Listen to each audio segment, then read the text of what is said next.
Cette nuit, quelque chose a dérapé au sommet du pouvoir. Parce que selon le contenu, Donald Trump n'a pas simplement posté tard. Il a enchaîné des centaines de messages, un après l'autre, chaque post plus insensé que le précédent. Et ce n'était pas une sortie isolée, c'était une spirale. Le paradoxe est là. Pendant qu'il accuse publiquement Barack Obama de trahison, pendant qu'il affirme que l'élection de 2020 aurait été coordonnée par la CIA et la Chine, une autre scène se déroule en parallèle, beaucoup plus concrète. Le texte affirme qu'il a envoyé des agents fédéraux et même la directrice du renseignement national, Tulsi Gabbard, dans un bureau électoral du comté de Fulton, en Géorgie, pour récupérer des bulletins de vote de 2020. Maintenant, écoute bien, ce n'est pas seulement un homme qui parle. C'est un président qui agit. Mais voici la part que personne ne dit à voix haute. Quand un dirigeant commence à confondre obsession, accusation et pouvoir réel, qu'est-ce qui vient juste après?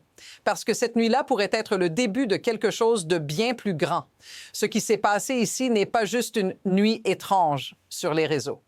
C'est un événement qui s'inscrit dans une séquence. Selon le contenu, Trump a publié des messages accusant directement l'ancien président Obama de treason, de trahison. Il a aussi reposté des théories affirmant que la CIA aurait utilisé des outils appelés Hammer et Scorecard et que la Chine aurait coordonné une opération pour installer Biden comme un puppet. Ce sont les mots rapportés dans le transcript, mais la vraie question n'est pas seulement ce qu'il écrit. La question est pourquoi maintenant? Parce que dans la même journée, le texte affirme qu'une opération fédérale a eu lieu dans le comté de Fulton, avec des agents récupérant des boîtes de bulletins de vote de 2020. Notice ce qu'il ne nie pas. Le reporter Greg Bluestein est cité disant que le FBI a confirmé une Court Authorized Activity, une activité autorisée par un tribunal. Donc ce n'est pas une rumeur Twitter, c'est une scène réelle. Des camions, des boîtes, des bulletins. Et c'est là que l'histoire bascule. Quand des accusations en ligne commencent à se traduire en actions physiques sur des institutions électorales, ce n'est plus du spectacle, c'est un signal. Et ce signal pointe vers la prochaine escalade. Donald Trump ne parle pas ici comme un simple candidat. Dans le transcript, il est décrit comme accusant un ancien président de treason. Il est aussi rapporté qu'il affirme que l'élection de 2020 a été volée et que des outils comme Hammer et Scorecard auraient été utilisés. Ce sont des accusations énormes, mais voici le détail qui change tout. Ce n'est pas juste une opinion lâchée dans le vide. Le contenu dit que ces messages arrivent pendant qu'une opération est menée en Géorgie, dans le comté de Fulton, où des agents fédéraux récupèrent des boîtes de bulletins de vote de 2020. Côte directe, le FBI aurait confirmé une Court Authorized Activity. Notice ce qui manque. Aucun détail public immédiat sur où ces bulletins sont emmenés. Le président de la commission du comté est cité disant « We don't know where the ballots are being taken ». Donc, même les autorités locales disent ne plus pouvoir garantir la sécurité des bulletins après leur transfert. Et maintenant, pose-toi la vraie question. Quand un président répète en ligne que l'élection était volée et que dans le monde réel, des bulletins sont déplacés sous contrôle fédéral, ce n'est plus seulement un débat politique, c'est une mécanique. Et c'est là que l'histoire commence à accélérer. Et maintenant, watch how fast this escalates. Parce que ce que le transcript décrit, ce n'est pas seulement une polémique en ligne, c'est une montée en intensité, presque étape par étape. Trump est présenté comme multipliant les accusations, parlant de trahison, de complot, de fraude massive. Mais pendant ce temps, le texte affirme qu'il y a une normalisation inquiétante, des opérations fédérales qui touchent directement des institutions électorales locales. C'est là que l'histoire ressemble à un précédent. Pas un précédent académique, un précédent humain. Dans l'histoire moderne, quand un pouvoir commence à traiter ses opposants non comme des adversaires, mais comme des criminels à punir, le système change de texture. Et voici la part que personne ne dit à voix haute. Ce genre de langage n'est pas juste du théâtre, il prépare le terrain. Le transcript cite aussi une autre scène, Trump comparant une opération dans le Minnesota à une opération menée au Venezuela. Le gouverneur Tim Walz dit que Trump lui aurait parlé d'une opération « successful in Venezuela ». Et c'est là que le story flip. Quand un président commence à voir un État américain dans le même cadre qu'une intervention contre une nation étrangère, ce n'est plus seulement une question de politique intérieure, c'est une vision du pouvoir. Et cette vision ouvre la porte à l'étape suivante. Voici pourquoi ce détail change tout. Le transcript ne montre pas seulement des accusations. Il montre une contradiction brutale entre les mots et les gestes. D'un côté, Trump est décrit comme disant qu'il a eu une conversation respectueuse avec le gouverneur. De l'autre, le même contenu insiste sur une avalanche de posts attaquant ce gouverneur avec des phrases comme « Maybe it's time to shut the up and let him cook ». C'est un contraste. Façade calme, agitation publique, mais voici la preuve plus dérangeante, celle qui fait froid. Le transcript affirme que Tulsi Gabbard, directrice du renseignement national, aurait été personnellement présente lors de l'exécution d'un mandat de perquisition et il décrit une scène précise, elle au téléphone, dans un véhicule, chargé de boîtes, devant le centre électoral. Et là, notice what they didn't deny.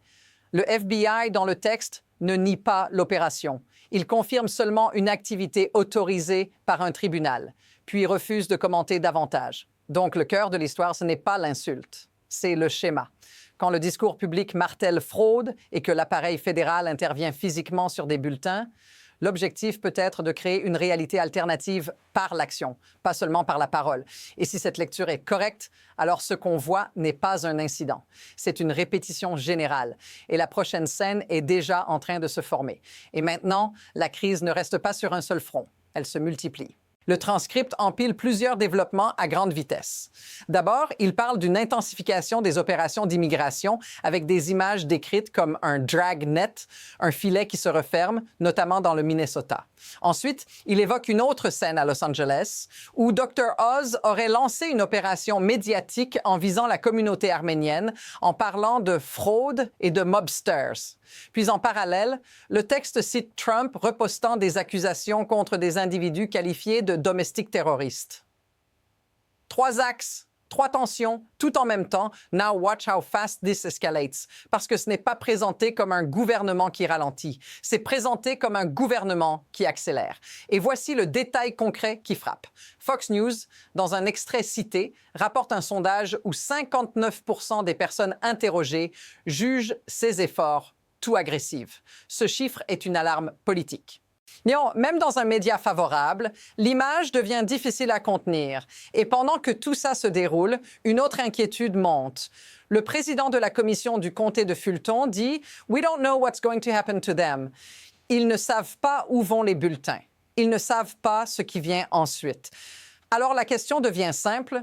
What happens if this continues? Et maintenant, ramène ça à toi. Parce que ce genre d'histoire est souvent raconté comme un combat entre élites, entre partis, entre institutions. Mais l'impact réel, il descend toujours.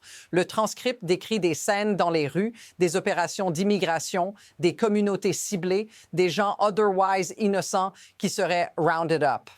Et c'est là que ça touche quelque chose de plus profond que la politique. Ce n'est pas abstrait.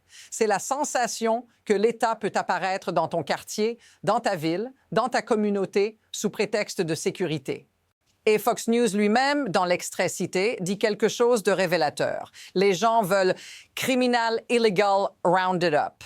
Mais ils n'aiment pas « these scenes in the street » parce qu'il y a une limite psychologique, une frontière invisible entre appliquer la loi et créer la peur. Et voici la part que personne ne dit à voix haute.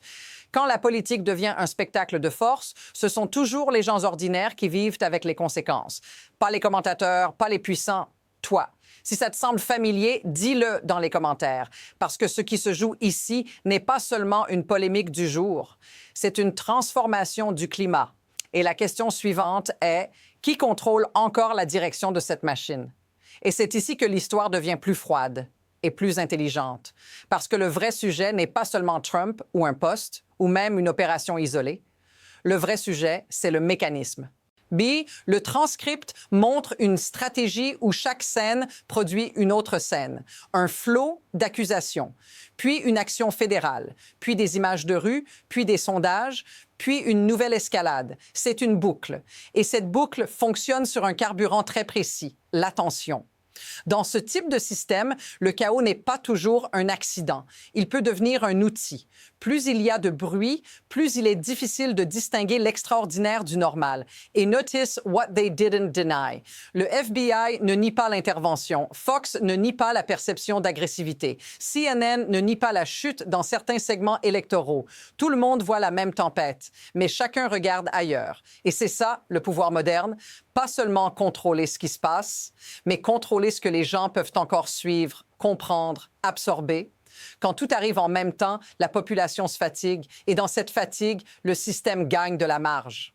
Yam, c'est pour ça que cette histoire ne ressemble pas à une simple crise médiatique. Elle ressemble à une architecture. Et la prochaine étape dépend de ce qui vient ensuite. Et maintenant, regarde la trajectoire, parce que selon le transcript, on est à un point où deux chemins semblent possibles. Premier chemin, la consolidation. Le texte cite des sondages montrant un malaise économique. Seulement 24 disent être better off financially, contre 39 worse. Il cite aussi une perception majoritaire que certaines actions sont too agressives. Donc, politiquement, la pression pourrait forcer un ralentissement, un ajustement, une tentative de calmer le jeu avant les midterms.